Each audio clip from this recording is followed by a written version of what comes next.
When creating any story, whether it be for novels, movies, comics, and more, it's important to have a good opening to catch the reader's attention. So how do we do that?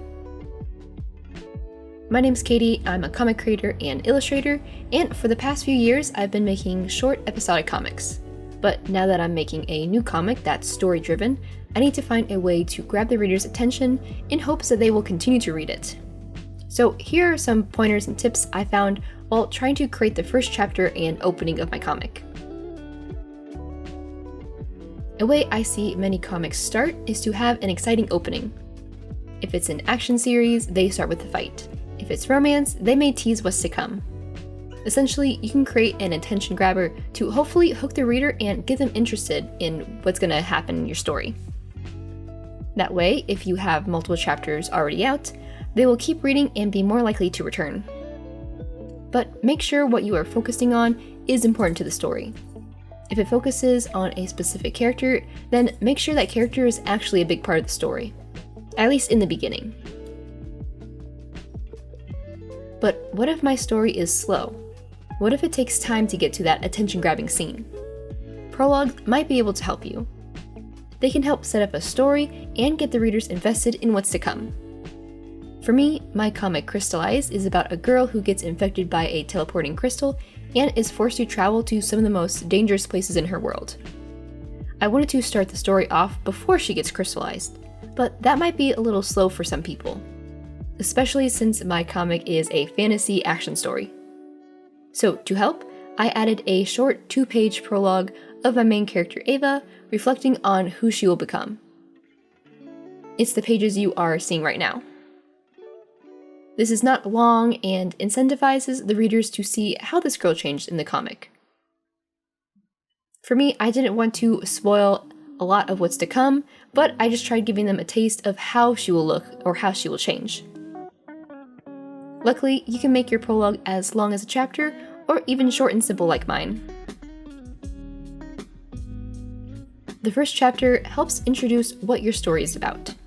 It can give a taste of what's to come, or establish your main characters, so in order to create a strong opening, you need to know where your story is heading.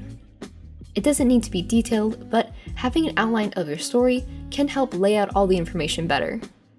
That way, you can even lay down plot points at the start, which can be revealed later on. And a quick note on making comics.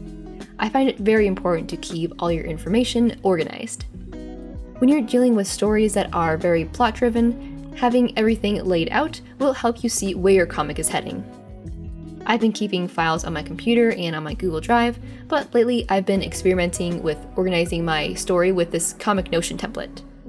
This isn't sponsored or anything, but Spiral sent me this comic template to try out, which helps you lay out all the information you need for developing, making, and marketing a comic.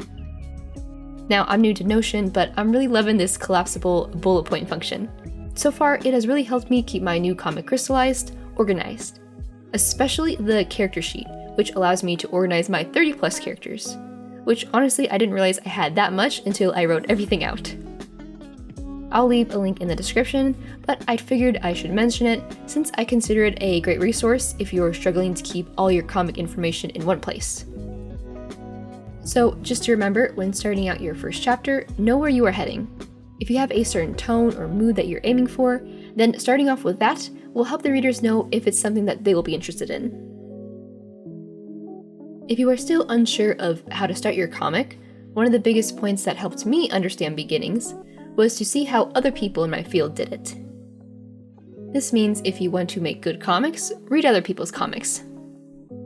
It's funny thinking about it, but when I first started making comics, I wasn't a big comic person. But now I'm reading lots of webcomics, not only because it's entertaining, but also because I can see how others panel, pace their story, and craft a good comic. I would take 3 or 4 of your favorite comic creators and break down how they started their series. You might even notice that some of the beginnings are pretty simple. An example that I looked at is Wish Had Atelier. Let me tell you how this story starts. It begins with a simple question. Is an athlete always an athlete, even from birth? What about astronauts or pop stars? You can't know what you're going to be until you grow up, right? So what about witches? is it the same for them? This opening shows us how a young girl is interested in whether being a witch or doing magic is something that can be learned.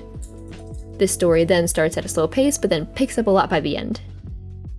I really like how the artist started with a question that will get answered later in the series, so that is something that I wanted to do for my comic.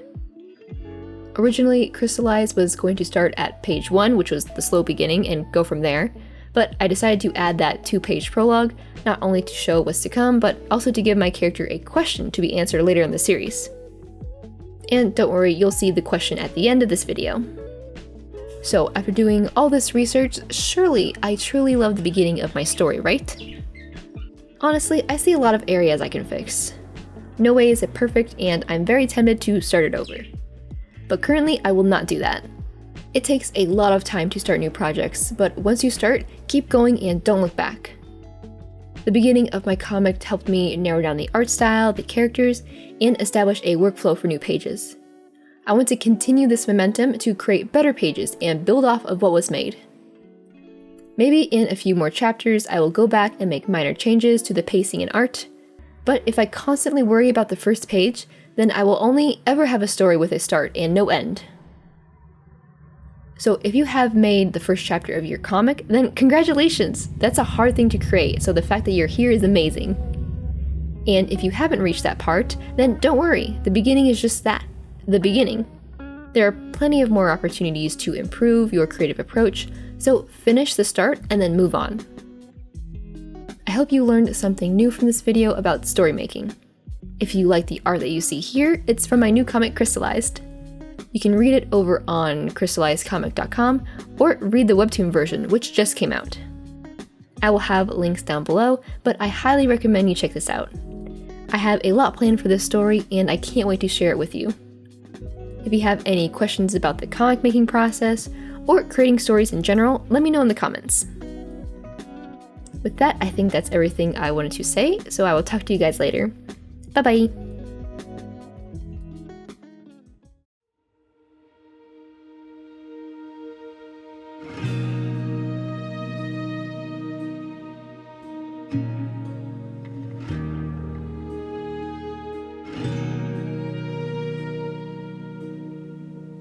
Thank you.